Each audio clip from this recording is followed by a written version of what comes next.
Très bien. Madame Louisin, vous avez la parole.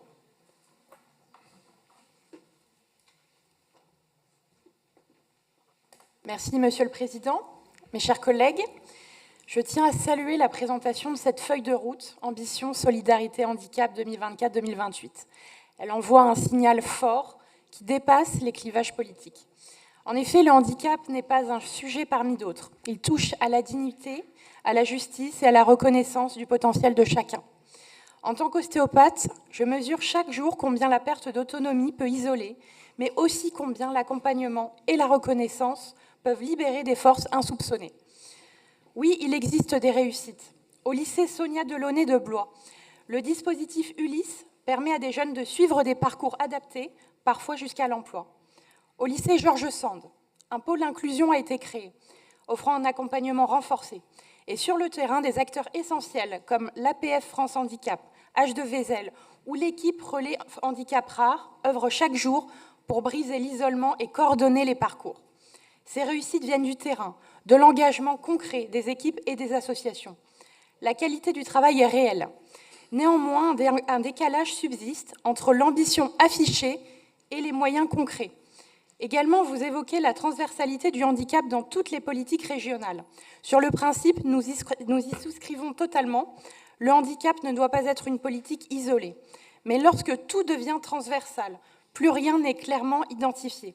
Et sans budget dédié ni indicateur précis, le risque est grand que la question du handicap devienne diffuse, présente dans les discours, mais invisible dans les réalisations. C'est pourquoi nous proposons à terme un budget fléché handicap et inclusion pour garantir lisibilité et transparence. Abordons maintenant un principe que nous partageons tous, l'inclusion. Une inclusion réelle, vécue, pas simplement proclamée. L'inclusion qui ne se décrète pas par une charte, mais qui se construit au sein de nos lycées, de nos CFA, de nos entreprises, de nos lieux culturels et de nos transports.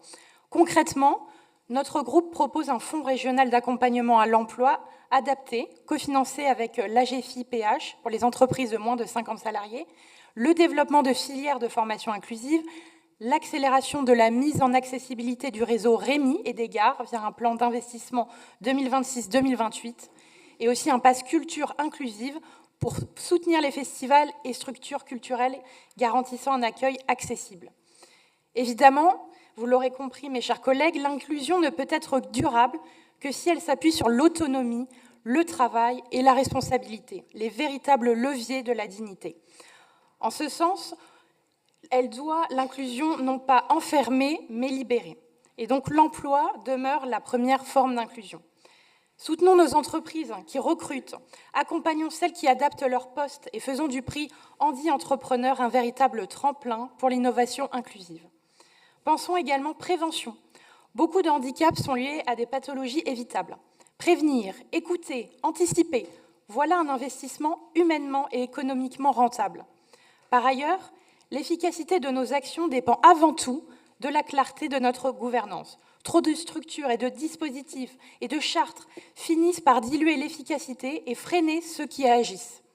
Nous plaidons donc pour des indicateurs clairs, taux d'accessibilité, agents formés, impact sur l'emploi et bien sûr des financements traçables et évalués. De surcroît, n'oublions pas nos zones rurales, souvent les plus en retard, ni nos aidants familiaux qui portent un poids immense. Ainsi, pour plus d'efficacité territoriale, notre groupe propose des pactes territoriaux de l'inclusion entre régions, départements et interco, une aide régionale aux communes pour leurs plans locaux d'accessibilité, et enfin la création d'un conseil consultatif régional du handicap, composé majoritairement de personnes concernées. Toutefois, l'autonomie et le travail ne doivent pas rester des mots d'ordre. Ils doivent inspirer des mesures tangibles, visibles et efficaces. Voici 3 leviers d'action concrets. Premièrement, des espaces d'apaisement sensoriel dans chaque lycée. Deuxièmement, une télé-ergonomie régionale, associant ostéopathes, ergothérapeutes et psychomotriciens pour accompagner établissements et entreprises. Et enfin, un observatoire régional indépendant du handicap qui serait chargé d'évaluer et de publier chaque année les avancées réelles. En conclusion, mes chers collègues, oui, cette feuille de route contient des intentions positives. Mais pour qu'elle soit crédible, il faut plus de lisibilité budgétaire, dès lors que nous aurons un budget en fin d'année, nous l'espérons, plus de résultats mesurables et plus d'écoute du terrain. L'inclusion, ce n'est pas une promesse, c'est une pratique exigeante.